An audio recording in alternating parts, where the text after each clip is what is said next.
Hey, what's going on, y'all? RJ here with CV Tech, and today I'm going to bring you the official specs of the new ZTE Max XL. This just released today on Boost Mobile. I'm going to look it up here online on the boostmobile.com website, and so I'm going to give you the specs of it, and also stay tuned for an unboxing of that phone coming to the channel here very soon.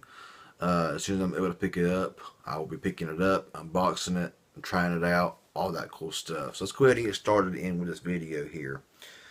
Now, this phone's pretty impressive. I mean, I'm really glad that uh, you know, Boost Mobile was able to get another, put out another ZTE Max device. And this one here looks to be a pretty good one. Now, of course, the color looks kind of like a generic color, of course, like a gray, you know, color and everything, which is pretty generic for a lot of manufacturers' phones, stuff like that. But the specs is where it's at. Now this phone does have a 6-inch touchscreen display.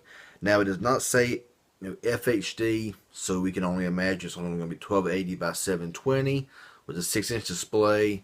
It may not be the best display in the world, but for the price point of only $129.99, the specs that they're giving on this phone here is really a good deal in my personal opinion. So a 6-inch display. It does have a fingerprint sensor, which is really nice. Now, fingerprint sensors with me, I always used to think, nah, it's not very important. It's kind of gimmicky. But after having the Touch ID here on the iPhone, and also having my HTC One A9, I kind of like having a fingerprint sensor on my devices now. It's pretty nice to have. Also, it's got a 3990 milliamp hour battery, which is pretty impressive. Was estimated 26 hours of talk time. It don't say here if you're able to remove the battery. It don't say here. Hopefully you can, but that battery being that big, they may not, cause on different warps, some has been able to been replaced, some has been internal and not been able to replace at all.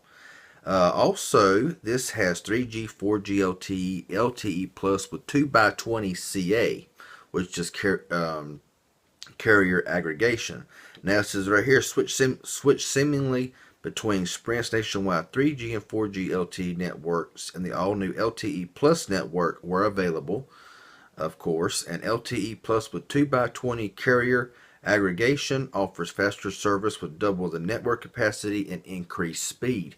So, there is LTE Plus in my area, so I'm very anxious to get this phone and test out data speeds all over the place, and just regular LTE, low LTE areas, max LTE Plus, stuff like that. Just give you an idea of the speeds that you can about expect from this device. Now this phone here does run the 1.4 gigahertz octa-core processor. Not really sure what that is. I don't want to specify here. I'm wanting to say it's kind of like maybe a 615, 625. I really don't know. I guess I'll find out whenever whenever the first video gets uploaded on somebody else's channel, or and I'll probably mention it myself whenever I pick it up. So yeah. And it does have 2 gigabytes of RAM and 16 gigabytes of onboard storage, which is really nice. It does come out of the box Android 7.1.1 Nougat, which is, of course, right now the latest version of Android. 13 megapixel rear facing camera with a 5 megapixel front facing camera. So that's not bad. That's kind of the same, I think, as the Warp 7. 13 in the rear and 5 in the front, and honestly they're pretty good cameras if they're the same sensors and everything as the Warp 7, which I'm using right now as my current daily driver, until I get my ZTE Max XL. Of course, it is Mexico roaming capable, voice roaming capable, mobile hotspot capable. It's the height is 6.5 inches tall, so it's going to be a pretty hefty phone, and 3.3 inches wide. So it's going to be a pretty massive phone. Of course, that's really about all I see here. It says USB 2.0 cable.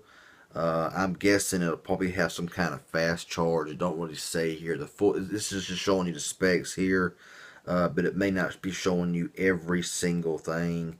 Of course, you can. It does have a micro SD card slot up to a 128 gigabyte, which is really nice. Gorilla Glass, Bluetooth 4.2. It will have USB Type C, which is really nice as well. 3.5 millimeter headset jack with stereo output, HD voice, of course, Wi-Fi enabled. And so that's all it's really showing here. So yeah, pretty impressive device. And what's really amazing is how, you know, they are putting out this device for only $129.99. I mean, I was expecting this phone, you know, because the previous Boost Maxes, Boost Max, but all the other were $200 plus, or right at $200 price tags. And this phone here to be released at $129.99. A little tongue tied there. Getting words out. Anyway, that's a really good deal, and it's really too good of a deal not to pick up and at least try and see how it does work. And of course, do comparisons and all that cool stuff with other ZTE phones and other phones of, you know, light processors and stuff like that. So yeah, that's just the specs, the rundown, the official specs there of the ZTE Max XL. It's just been released on Boost Mobile. As soon as I get a chance to, I'll be picking it up, bringing it to the channel, unboxing it, and doing numerous tests on it. So stick around for that. And also, I want to say, go ahead and subscribe to my channel for further content, including that. Also looking to get the J7 perks. Not really sure when yet, but it's on my to-do list and my pickup list. So stay tuned for all of that. If this was helpful in any way, hit that thumbs up button. I sure would appreciate it. Any questions or comments, leave it down below. I'll get back with you as soon as possible. And hit that subscribe button. I really appreciate it for further content. Y'all have a good one, and we'll see y'all in the next video.